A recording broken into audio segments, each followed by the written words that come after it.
Okay, as I mentioned earlier, and you already met Fiona, so Fiona is our Vice President of Partner Services. And we have Carlo, who takes care of the EMEA region, and Bob, who takes care of the Americas. So we've got all the authority here on the stage to share what we're seeing across the world. And it was super interesting, I think, to hear from Hermione on some of those key trends. Obviously, I'm very excited that Asia Pacific is seen as the fastest growing and the brightest spot. Not to say that there's not a lot of good things happening in your regions too.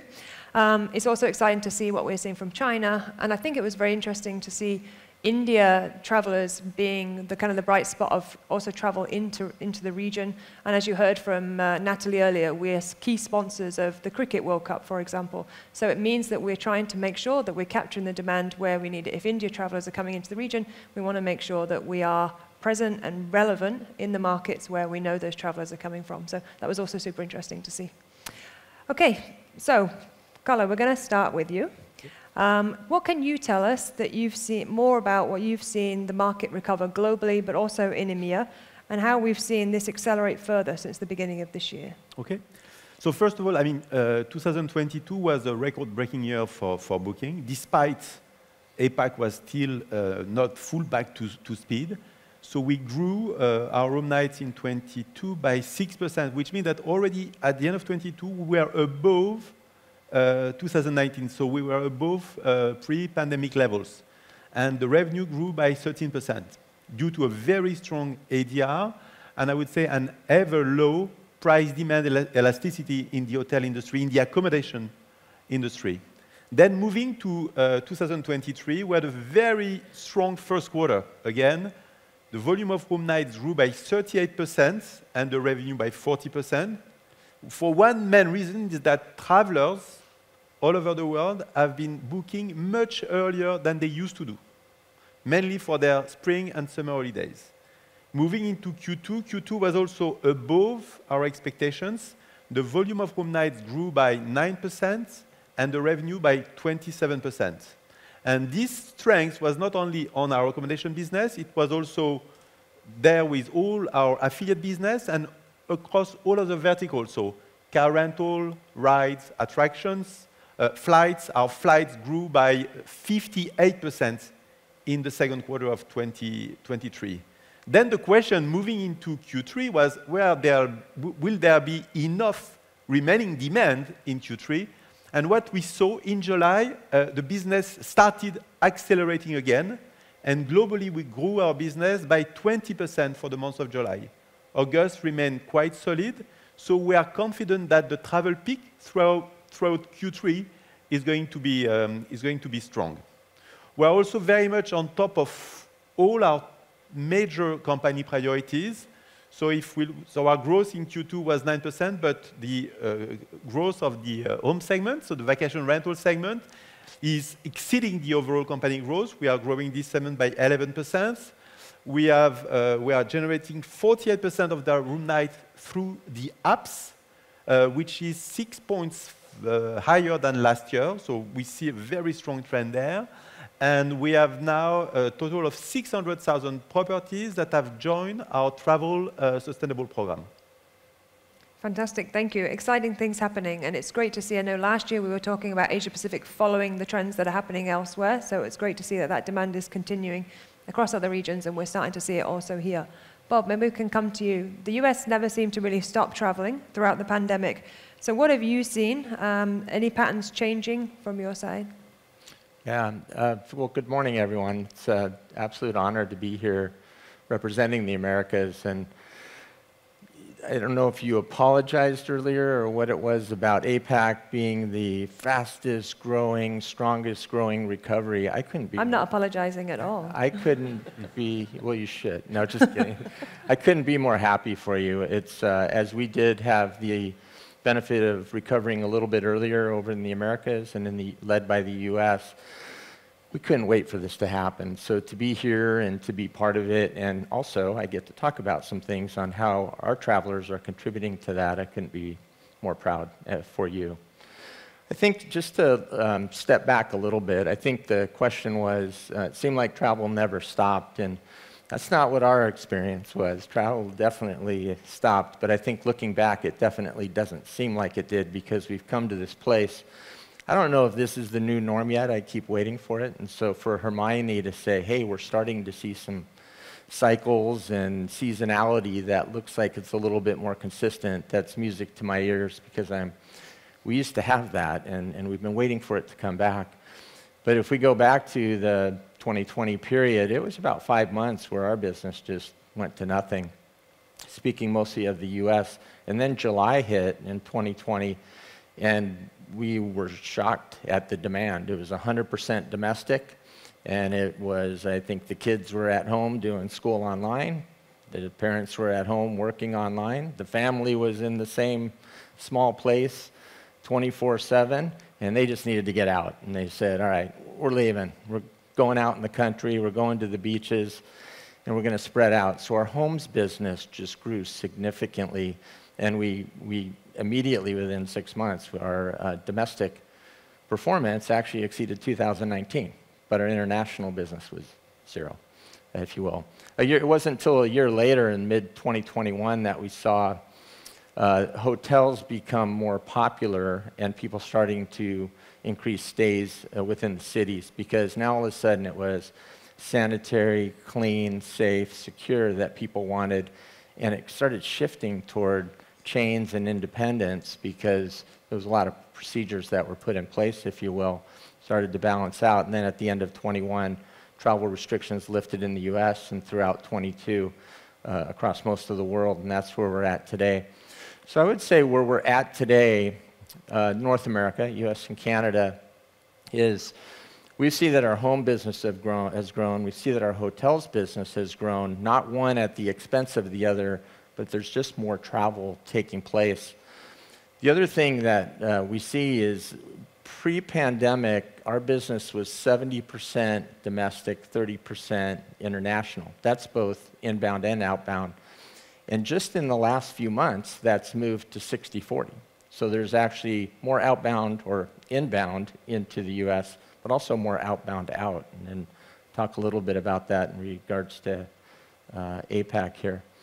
Regarding Latin America, as we look a little bit south, it kind of reminds me a little bit more of how I understand APAC, where there was about a 9 to 12 month lag after the US. So I was trying to time it. If this is happening now, we've got about a year to go before we see that in Latin America, and travel started as domestic and then intra-region, just like APAC, and that's really where a lot of the growth has come from. And it's not until really this year that we've started to see international outbound outside of the Latin America region and also in. And so we're now experiencing across the full Americas region certainly a lot of growth on top of 2019, which is wonderful.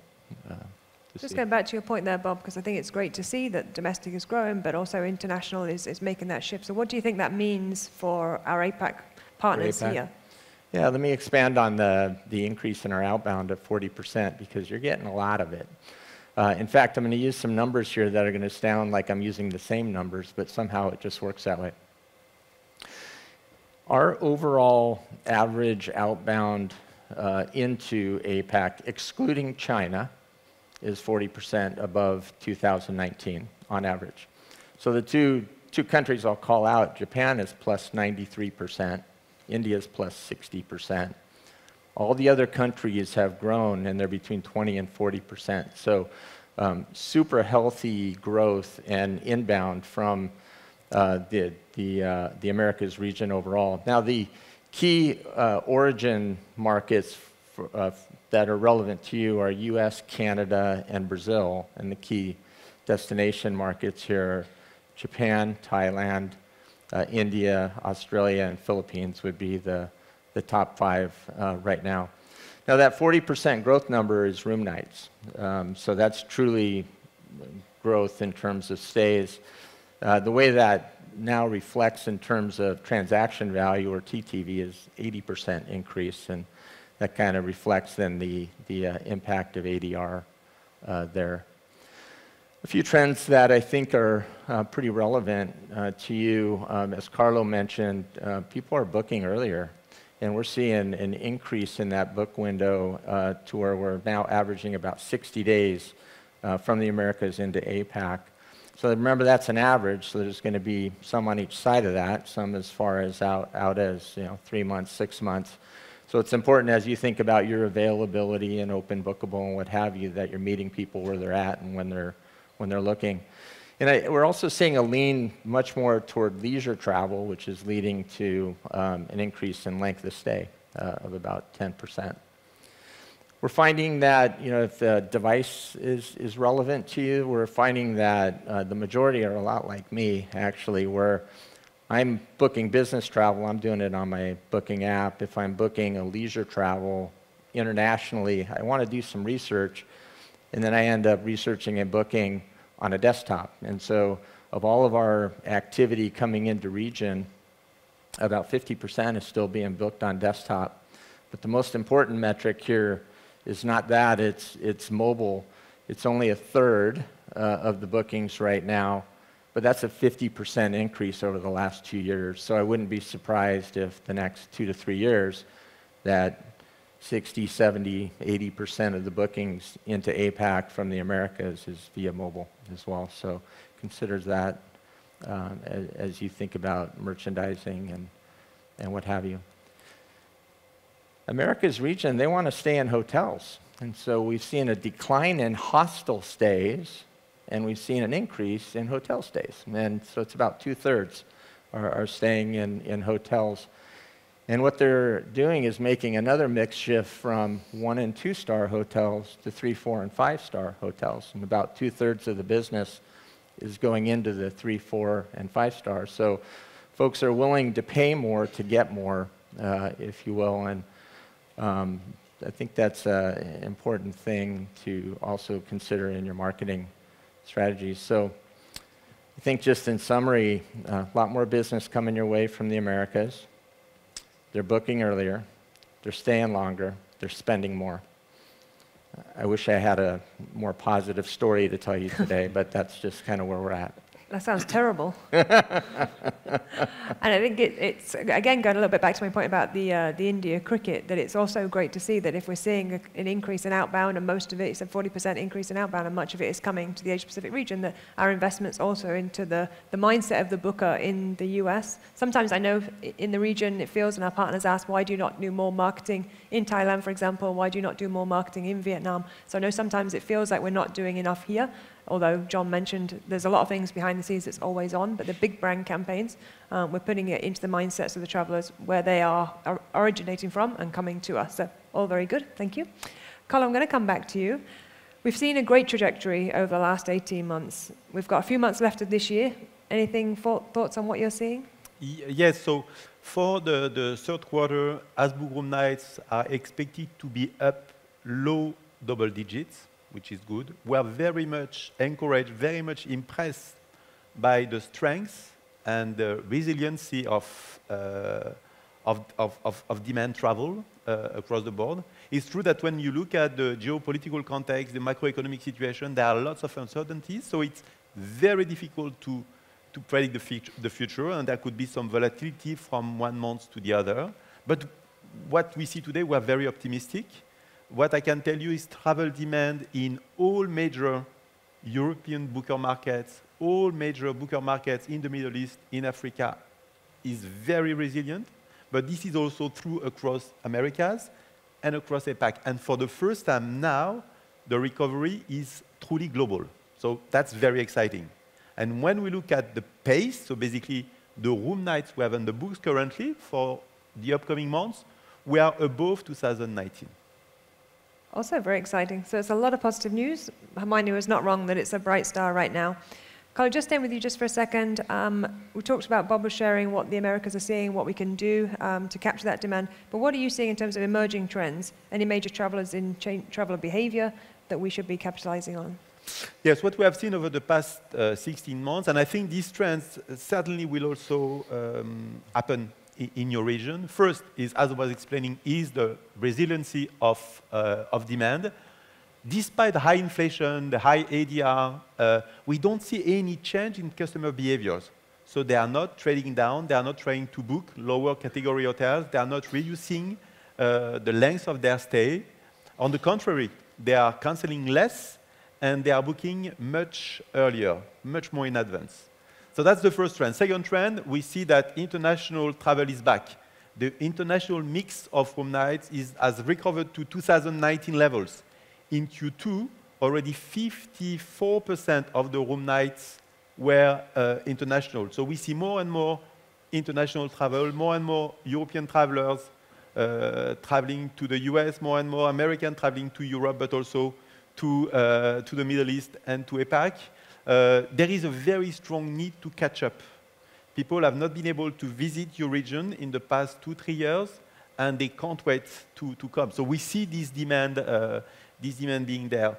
The third trend is that people are booking much earlier. So the booking window is getting longer. In Europe, what we have seen, for instance, in the month of February, 30% of the bookings were made for checkout dates from May onwards. Another trend is that people want to work from home now more and more. And they have discovered that they can work from anywhere, which is a huge opportunity for industry because this leads to an increase in the amount of travel. And that's a pandemic trend that is here to stay. One of the consequences, we see that the pattern for weekend stays is changing. Weekends can be much longer. It's not 2 nights anymore, but we go more toward 3 nights. And what we see in Europe, we have a lot of last-minute demand for weekend stays, which also reflect the strong appetite for travelers to experience the world. What we see also is the volume of cancellations are dropping, while at the same time, people are still looking for flexibility. 80% of the bookings that we receive on the platform globally are still made on flexible policies. And I would say consumers are looking for flexibility, for ease of use, and as a consequence, the share of mobile bookings is growing. It represents about 2/3 of our total bookings. This is even bigger in this region. And as I was explaining, 48% of the room nights have been booked on our app. So the app business is also increasing the mobile share. And I would say the last trend is the focus on sustainability. 81% of global travelers confirm that sustainable travel is important to them. 74% of the travelers say that there are not enough sustainable options available. And 44% of the travelers say they would love to use them, but they don't know where to find sustainable options. Fantastic, thank you. So a lot of great things also happening. It's interesting to see on the app, I think, Bob, you were mentioning about a third in the US. Globally, we're seeing almost 50%. So I know a lot of that app usage is certainly coming from this region to change that trend. Bob, one last one for you, and then Fiona, I want to come to you, because I know we've got a lot of insights from the global perspective as well. But Bob, based on what Carlos just shared, is there anything from the US that you're seeing for the rest of the year too? Any insights? I would say, as we look forward in the next end of the year, 6 months or so, took a look at how many bookings are on the books already versus last year. Now, not really a fair comparison because it's such a different recovery place year to year. But on the other hand, I will let you know, it's over 150%. And so we're already securing bookings that are way, way, way over double what we experienced last year. So it does appear, at least in the near term, the trend is positive, and obviously it's very difficult to assess what will happen beyond 6 months anymore yet, but hopefully that becomes more concrete. I think on sustainability, it's great, 81%, what a great KPI, specifically from the Americas and looking at actual bookings into APAC. I'll just kind of extend on that one, if you will. You're going to hear a little bit about sustainability. This is more of a compliment to you, actually, is that we've increased 15 points over the last few years, up to like 58% or so of the bookings are in sustainable properties. A big reason why that is because the number of sustainable properties here in APAC has increased. So it's the work that you've done. But I really want to complement that with, we look at the search intent behind it, and we see that people are actually, it's very correlated in terms of the growth there as to what people are actually looking for as well, which goes along with the 81% Carlo presented. Yeah. Thank you. Yeah. Okay, so Fiona, you have responsibility for all of our regions, and we've heard a lot about APAC. We're going to hear significantly more. We heard from Hermione, and now we've heard from Bob and Carlo. What are you seeing in terms of global traveller trends that our partners here should be tapping into? Yeah, the good news is there's some consistency in our data, which I'll share in a moment, which means they are really trends there. But we talk about recovery, we talk about travel coming back, but actually not everything has come back in the same way. I know, and I can talk from myself and maybe everybody else in the room, when you're stuck at home for a few years, what you value, what you look for, and actually what you cherish has sort of changed a little bit, and that's what we're starting to see in some of the trends. 1 in 5 bookings are still made digitally, or now made digitally, so actually it's a place to be. And if I look at some other things from our traveller trends, so this is actually, we talked to 43,000 travellers from about 33 countries. So this is not the same data as Hermione, but I'm very happy to see the trends do come together. And firstly, in terms of actually the big 3 we see for 2023, unsurprisingly, having been stuck at home, people want to get off the grid. You know, completely disconnect from work, etc. Although I think my kids would be a little unhappy if there's no Wi-Fi. They'd rather lose an arm, I think, than go completely off the grid on that one. But mental health and wellness is something we're talking about more now, and actually we're starting to look for it and see travellers, you know, really value it and go find it. And then a particular statistic which I find surprising and enlightening here, in the sense that travellers want to use virtual reality to explore stuff. And thinking of what Hermione said about trust and authenticity of the listings that we have, actually this is almost like the try before you buy version using virtual reality. Although I'm happy to say that more than 60% of our travellers are not willing to trade off the experience for digital. They actually want to go, but it does mean there's more than 30% do want to do virtual reality instead, which might be quite alarming. But on the other trend, which we saw, you know, price was, I think, the way we phrased it in the Google statistics. We're looking actually at how travelers see value for money, or what they're doing with their budget. And many more of them are using deals at 63%, or as Carlo said, planning in advance, often because you can lock in on a better deal in advance of that. But also, many travellers, at least 60%, are actually looking to use discounts or loyalty or program or coupons or whatever together. So that's a real opportunity to lean into, or choose to lean into, some of the things we offer, which can make that more attractive for travellers doing that. That's a global point of view looking at travellers, and we are in APAC, so just looking at some of the things relevant to APAC. I do love the Traveller Confidence Index in terms of readiness. I think we look at who's raring to go as travel came back, and clearly, you know, Hong Kong and Indians excited and ready to go, and a more cautious Japan, Vietnam, and Thailand down the list here. Now, this is, of course, desire to get out and confidence that travel is going to be okay. But if you see next to that, the same groups, if you just nudge forward, the same groups, confidence in their own economies to sustain that travel for the populations is slightly different. We're not exactly the same order, so people are willing to get out necessarily a little bit more than maybe stay at home. This is this year, and I know we did this travel last year. Have you seen things change, Laura, versus what we had in 2022? Yes, we have, actually. I mean, the top 3, India and China were there, but Vietnam was also in the top 3. So to see Vietnam go from the top 3 to now number 10 is actually quite interesting, but I think things were very different at that time. It was really about confidence in safety, versus now there's a lot of different factors that come into confidence, and it's no longer just, do you feel safe to go? So it's not surprising that there's been some movement there. But what's interesting is China, despite only coming really online in January, that it still remains in the top 3, which is good news for all of us.